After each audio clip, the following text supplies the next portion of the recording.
अस्सलाम वालेकुम नाज़रीन, मैं हूँ सादिया इमाम और आप देख रहे हैं समा के मेहमान। जनाब, आपसे वादा किया था कि आपको लेकर आएंगे अपनी नेक्स्ट सेलिब्रिटी के घर, तो जनाब मैं तो ले आई हूँ।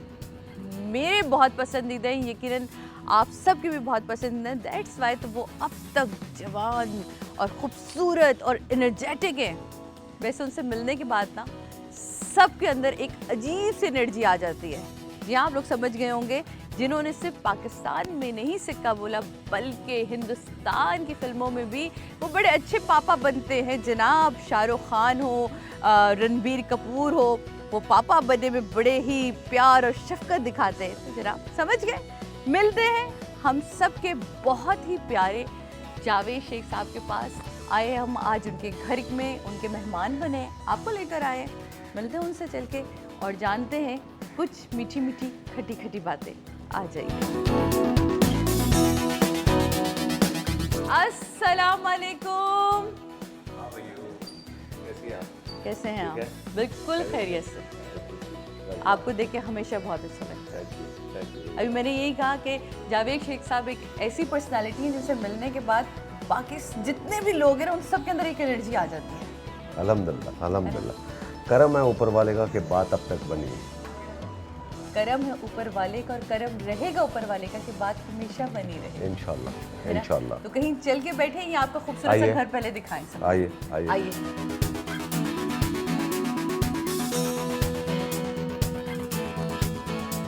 अच्छा, आज कुछ थोड़ा सा ना हमने जावेद शेख से बात कर दी। यस, वो जो ओरिजिनल जावेद शेख। यस।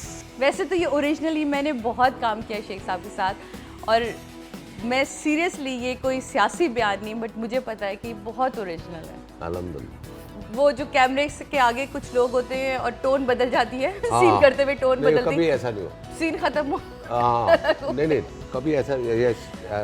हमने बहुत काम किया है और आपने मुझे हमेशा एक जैसा पाया। एक जैसा पाया, माशाल्लाह से नजरे बद से मौला बचाए। ये बताइए, कुछ कितना अरसा हो गया इंडस्ट्री में? 40 इयर्स। माशाल्लाह। अच्छा, काम तो आपने स्टार्ट वैसे टीवी से किया था? जी हाँ। अनकही? नहीं, अनकही से पहले भी। अच्छा। अनकही से पहले भी छोटे मोटे बहुत रोल किए थे। रजिस्टर अनकही में हुए थे? रजिस्टर अनकही में। यस। और हमारे पतले दुबले से शेख साहब को उड़ा के ले गई इंडस्ट्री। Yes yes. फिर इंडस्ट्री ने आपके ऊपर छोड़ दी अपनी सारी हीरोइनें। हाँ, यस। आपने भी चुन चुन के बदला लिया। ये मुझे बताएं, आपके कहते हैं कि जो जावेद शेख साहब हैं वो काफ़ी रोमांटिक हैं। तो रोमांटिक हैं, दिल फेंक हैं, क्या हैं? देखो, रोमांटिक होना बहुत अच्छी बात है, दिल फेंक होना एक अलग बात है। कि ऐसे तो चलते फिरते हर आदमी दिल फेंक है। सही है। बिल्कुल। जहाँ लड़की देखी, अरे आप तो बहुत कमाल है, वही दिल निकल के बाहर आ जाता है। यस। सो वो अल्हम्दुलिल्लाह वो वाला नहीं है। रोमांस है, कभी नहीं रहा। रोमांस। देखे, जावेद शेख का रोमांस आपको मेरी पर्सनालिटी से पता लगेगा। जावेद शेख का रोमांस मेरे रहने, उठने, बैठने, काम करने से, मेरे दोस्तों से पता लगेगा। ये है रोमांटिक होने की निशानी। मुझे तो ऐसा याद पड़ता है कि जब मैंने होश संभाला तो मेरे जहन में सिर्फ एक ही बात थी कि एक्टर बनना है। कोई इर्द गिर्द माहौल ऐसा था? कोई मोहल्ले में ऐसा रहता था? नहीं, मोहल्ला तो मेरा बहुत बुरा था, मेरी सोसाइटी बुरी थी, मैं उनमें बुरा बन गया। बट जहन में ये था कि एक्टर बनना है। स्कूल से भागकर फिल्में देखता था।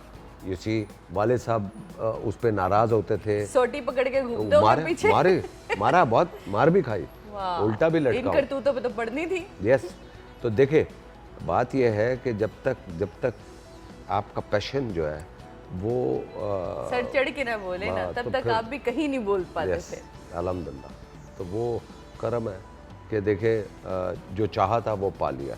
तो अब इस यहाँ पर पहुँचने के बाद आप कहती हैं कि मैं किस चीज़ को as a producer, as a director या एक्टर चूज़ करूँ। सो एक्टिंग तो पहला मेरा प्यार है, फर्स्ट चॉइस है। वो प्यार ही है, इश्क है। इश्क है। सही।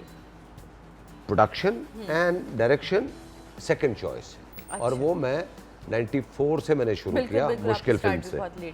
सो और अब भी बहुत कम, जब कोई दिल को लगती है फिल्म तब करते हैं। नहीं, अब बना रहा हूँ एक फिल्म, उसका नाम ये वजूद आपने है। काफी दिनों के बाद बना जी रहे हाँ, हो। मैं- लास्ट वो प्ले थी सरा के साथ आई थी पहले ये दिल आपका हुआ था, हाँ। फिर खुले आसमान खुले के नीचे। आसमान के नीचे अब उसके बाद। वजूद बना रहा हूँ। अच्छा वजूद, यस। खूबसूरत नाम। हाँ कास्ट फाइनल होगी? नहीं, अभी कास्ट अभी नहीं। फाइनल, स्क्रिप्ट पे मैं- काम चल रहा है, प्री प्रोडक्शन। यस, तकरीबन स्क्रिप्ट भी कंप्लीट हो गया, डायलॉग लिखे जा रहे हैं। अच्छा और मैं लंदन से वापसी पर जब तक ऑफिस कंप्लीट हो जाएगा और एक प्रेस कॉन्फ्रेंस करूँगा। ये बताइए शेख साहब के भागे स्कूल से काम भी मुश्किल से मिला होगा टीवी पे उस वक्त। यस, कैसे? छोटे रोल किए, एक्स्ट्रा के। अनकही के बाद जब नहीं, अनकही से पहले की बात कर रहा हूँ। बिल्कुल। कि जब मैं जाता था कराची टेलीविजन सेंटर। रिजेक्शन क्या थी? बहुत दुबले पतले थे, ये नहीं, रिजेक्शन रिजेक्शन थी? ये थी कि एक तो काम आता नहीं था, और एक मेरा because basically I am Punjabi, Rawalpindi में पैदा तो वो हुआ, आपकी तो टोन मेरा उर्दू सही नहीं थी, जो कि वजिया और कासिम जलाली ने मेरी ठीक इसमें बहुत करवाई। मदद की जब मैंने उनका शमा ड्रामा किया। शमा ड्रामा। यस, तो वो उनका बहुत हाथ था इसमें। फिर आहिस्ता आहिस्ता ऑब्वियसली खुद भी मेहनत की, आज तक कर रहा हूँ, ऐसा नहीं है, आज भी। और फिर एक रेडियो पाकिस्तान में एक साहब थे, जब मैं कोई 5-10 दफ़ा वहाँ से रिजेक्शन हुई, तो मैंने कहा कि भाई ये क्या चक्कर है? बोला आपका तलफ़ुज़ ठीक नहीं है। ठीक नहीं, सो ऐसे कि काफ मैं अशीर क्या सही करूँ? नहीं, सही।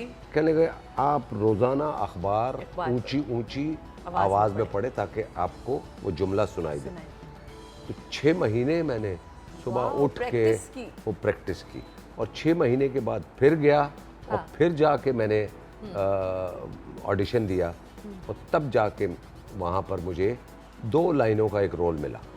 कूदे होंगे ना, खुशी से कूद कूद के पागल कर दिया होगा कि ये तो आज क्या कमाल हो गया। अच्छा, जब अनकही में इम्पॉर्टेंट रोल आपने किया, वो एक्सपीरियंस क्या था? और उसके फौरन बाद जब फिल्म मिली तो वालिद साहब को आपका नेक्स्ट रिएक्शन क्या आया? देखिए, उससे पहले मैंने एक और फिल्म की थी, उसका नाम था धमाका। अच्छा, और फिल्म तक पहुंचे कैसे, ये भी मैं वो भी मैं बताता हूँ। धमाका एक फिल्म थी जो कि इब्ने सफ़ी साहब ने लिखी थी, सही। और उसके प्रोड्यूसर मौलाना हिप्पी थे। उस ज़माने में मौलाना हिप्पी एक्चुअली वो बेसिकली तालपुर फैमिली से हैं, उनका नाम यूसुफ तालपुर है। अच्छा। उनके भाई हैं मोहम्मद हुसैन तालपुर, इनका नाम था। अच्छा। मगर फिल्मी नाम उन्होंने मौलाना हिप्पी, उन्होंने फिल्म प्रोड्यूस की थी, और इब्ने सफ़ी साहब ने लिखी थी, और डायरेक्टर उसके कमर जैदी साहब थे, जिन्होंने सालगिरह बनाई थी वहीद मुराद के साथ, रिश्ता है प्यार की बनाई थी, बहुत मायनाज डायरेक्टर थे उस ज़माने। जब मुझे उन्होंने देखा और जब उन्होंने फिल्म साइन की, तो जब वो फिल्म की जो डिस्कशन होती थी, वहाँ पे ये डिसाइड हुआ कि ये इसमें जो रोल है धमाका में, एक नए लड़के को लेना है। तो उन्होंने कोई 50, 60, 70 लड़के स्टूडियो में, मुझे याद है, ऑडिशन के लिए बुलाए हुए थे। उन 70-80 लड़कों में मैं भी था। अच्छा। और अल्लाह का करना ऐसा हुआ कि मदन साहब ने कहा कि भाई तुम भी आ जाओ, किस्मत आजमा लो। हाँ बिल्कुल। तो मैंने कहा ठीक है। अब मैं चला गया, तो शुरू से शौक था पहन अच्छे कपड़े पहन कपड़े के, अच्छे आप यस, पहनते थे हाँ, शुरू से, तो बिल्कुल। वो पहन के पहुंच गया, और कॉन्फिडेंस भी था, और जाके उन्होंने जो मुझे बोला मैंने बोल दिया। और जब उन्होंने देखा, आपस में डिसाइड किया, उन्होंने कहा भाई अब तो आप तो हीरो सेलेक्ट हो गए हैं, और ऑपोजिट किसके? बेहोश तो यस, ये तो बताएं। It is like that. Shabnam was a heroine. Yes, oh God, Shabnam was a heroine, you know.